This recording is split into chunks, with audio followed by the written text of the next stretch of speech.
ఇప్పుడు ఈ టైంలోనే ఎంటర్ అయ్యాడు ఈవి రామస్వామి. అదే అండి, ఆయన అనుచరులు అతన్ని పెరియార్ మహనీయుడు అని పిలుస్తూ ఉంటారు. మీ అందరికీ కూడా తెలుసు. 1879లో తమిళనాడులో ఒక ధనిక వ్యాపారి కుటుంబంలో జన్మించిండు ఆయన. కానీ అతని ఆకాంక్ష కేవలం సంపద కాదు, పవర్, ఓన్లీ పవర్. మొదట కాంగ్రెస్ లో చేరిండు, తర్వాత నిరాశతో బయటకు వచ్చిండు. 1920లో సెల్ఫ్ రెస్పెక్ట్ మూవ్మెంట్ అనే ఉద్యమం ప్రారంభించిండు. మొదట విన్నీకి బాగానే ఉంటది.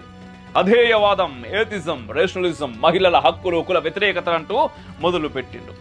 పులి బూరిదతో కప్పుకున్న దాన్ని కళ్ళలో మాంసం కోసం కోరిక మెరుస్తూనే ఉంటుందన్నట్టు ఆ బాగున్న మాటల వెనుక ఒక చీకటి కోణం దాగి ఉన్నది.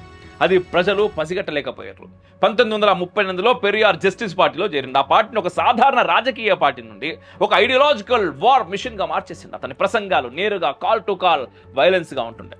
బ్రాహ్మణులను ఎండబెట్టాలి, వారి అగ్రహారాలను తగలబెట్టాలి అంటూ పిలుపునిచ్చాడు. మనలో ఒకరు వాళ్ళలో ఒక 10-20 మందిని కాల్చి చంపి ఉరివేసినా తప్పు లేదు అంటూ జనాల్లో ఒక పైశాచిక ఆలోచనలకు నాంది పలికిండు. ఇది ఇతని థాట్ కలెక్షన్ పార్ట్ 1లో నిక్షిప్తమై ఉన్నది. ఇవన్నీ కేవలం మాటలు కాదు, గ్రౌండ్ లో బ్రాహ్మణులపై అటాక్స్ జరిగినాయి. బ్రాహ్మణులు స్కూళ్లలో హింసకు గురయ్యారు, సినిమాల్లో హేళనయ్యారు, వారి పవిత్ర చిహ్నాలు అవమానించబడ్డాయి. చాలా మంది తమిళనాడు వదిలి పారిపోయారు.